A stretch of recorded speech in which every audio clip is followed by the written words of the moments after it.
असूलों पर जब आंच आए तो टकराना जरूरी है, अगर जिंदा हो तो जिंदा नजर आना जरूरी है। इस सभागार में उपस्थित भारतीय राष्ट्रीय कांग्रेस के अध्यक्ष आदरणीय राहुल गांधी जी, यूपीए की चेयरपर्सन परम आदरणीय श्रीमती सोनिया गांधी जी, कांग्रेस पार्टी के सभी मुख्यमंत्रीगण, सम्माननीय नेतागण और कांग्रेस की आन बान और शान, कांग्रेस का एक एक कार्यकर्ता जो इस सभागार में हमारे साथ इस महत्वपूर्ण दिन पर उपस्थित है। आज एक बदलाव की चौखट पर हम लोग खड़े हैं, लेकिन इतिहास भी दोहराना जरूरी है। आज उन स्वतंत्रता के संग्रामियों को हम याद करते हैं जिन्होंने 70 साल पूर्व हमें आजादी दी। उनके दिल में एक मनोकामना थी, एक सोच विचारधारा था कि एक धर्मनिरपेक्ष भारत, एक उदार विचारधारा के भारत में एक एक हिंदुस्तानी अपना योगदान दे पाए और विश्व पटल पर एक नक्षत्र की तरह हमारा हिंदुस्तान और भारत उजागर हो पाए। आज अगर चुनौती है तो उन स्वतंत्रता के संग्रामियों की कुर्बानी को चुनौती है। मेरे भाइयों और बहनों, 4 वर्षों में जहां एक तरफ मेरा किसान, मेरा नौजवान, मेरी महिला पस्त हो चुकी है, वहीं ये भाजपा के मंत्री, संतरी, तंत्री पूरी तरह से मस्त हो चुके हैं। जिस भारत की बात ये करते हैं, जिन अच्छे दिनों की बात करते हैं, जो नई इंडिया की बात करते हैं, जहां भाई भाई के बीच में भाईचारा के विपरीत द्वेष भावना अर्जित कराने की कोशिश करते हैं, जहां सरकार स्वयं रक्षक के बदले में भक्षक बन जाता है और किसानों के छातियों के ऊपर गोली चलाई जाती है। एक ऐसा भारत, एक नया इंडिया जहां महिलाओं के ऊपर दिन दहाड़ा बलात्कार किया जाता है, जो पाकिस्तान भारत पर बार बार उत्साहवर्धन के अलावा हर बार उकसाने की कोशिश करती है। हमारे जवान सरहद पर अपना शहादत देते हैं और ये सरकार नतमस्तक होकर खड़े रह जाती है। बड़े बड़े उद्योगपति भारत की पूंजी लेकर इस सरकार के संरक्षण में फरार हो जाते हैं और मेरे बेरोजगार नौजवानों को ठेंगा दिखाया जाता है सरकार के द्वारा।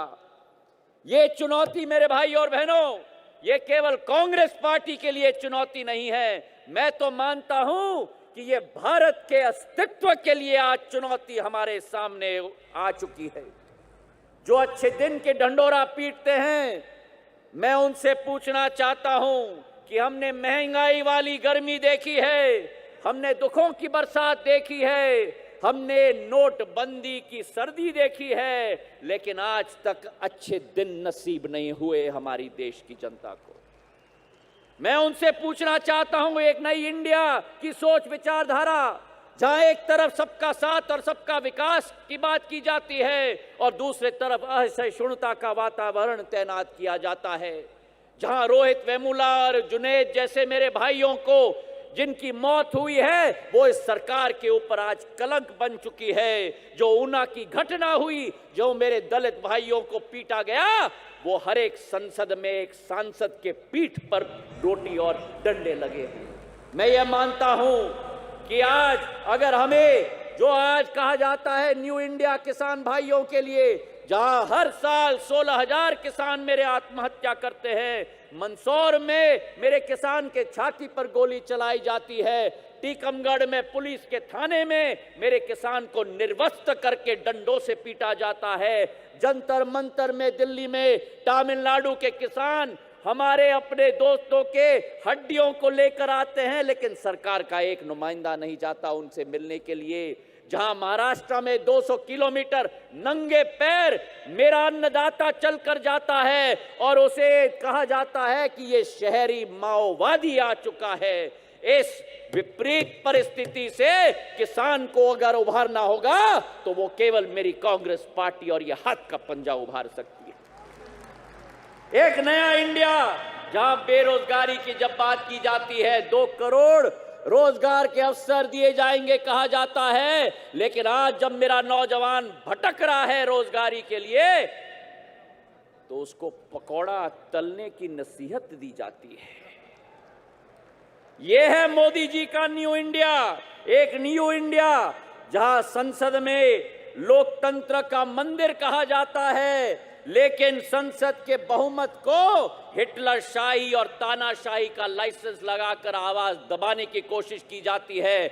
मैं मोदी जी और उनकी सरकार को कहना चाहता हूं कि कांग्रेस पार्टी का एक एक सांसद और कार्यकर्ता न कभी झुका है। हमारे गर्दन कट जाए लेकिन हम झुकेंगे नहीं, ये एक संदेश हम इस अधिवेशन से भेजना चाहते हैं। आंतरिक सुरक्षा की बात करते हैं, एक के बदले 10 सिर पाकिस्तान से हम लेके आएंगे, चीन को हम लाल आंख दिखाएंगे, लेकिन साड़ी शॉल और डिप्लोमेसी और बिरयानी की डिप्लोमेसी की जाती है।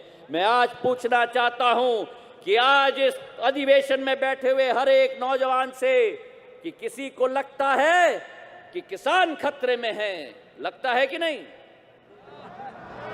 किसी को लगता है कि किसान खतरे में है, किसी को लगता है कि महिला खतरे में है, किसी को लगता है कि नौजवान खतरे में है। अरे मेरे यारों, वर्ग का चश्मा उतार दो, क्योंकि मेरा पूरा हिंदुस्तान खतरे में है।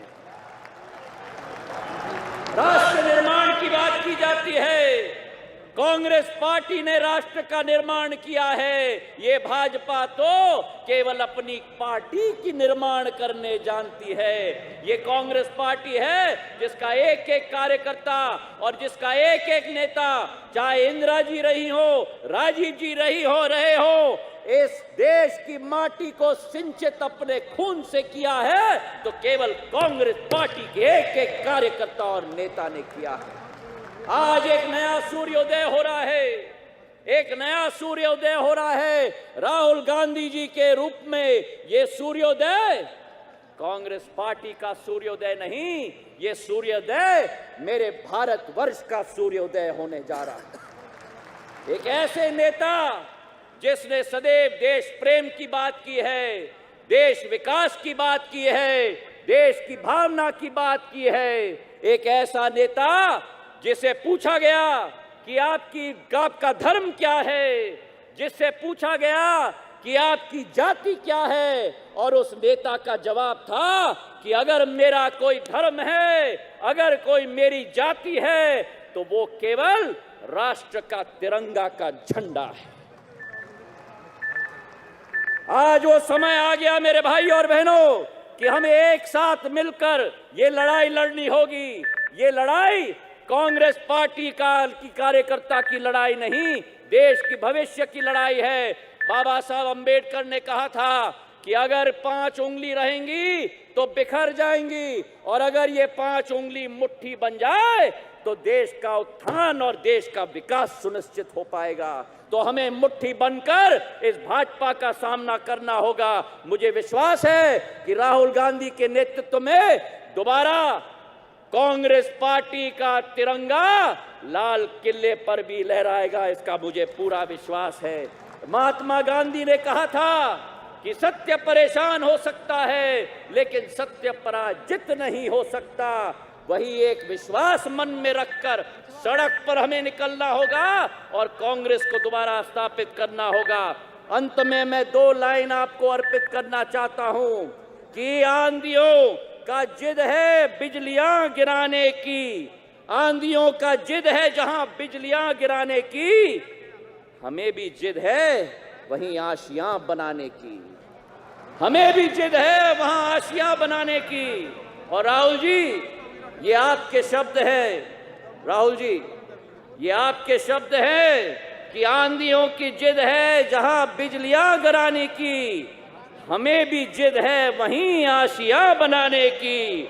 असूलों पर जहां आंच आए तो टकराना जरूरी है, असूलों पर जब आंच आए तो टकराना जरूरी है। अगर जिंदा हो तो जिंदा नजर आना जरूरी है। धन्यवाद।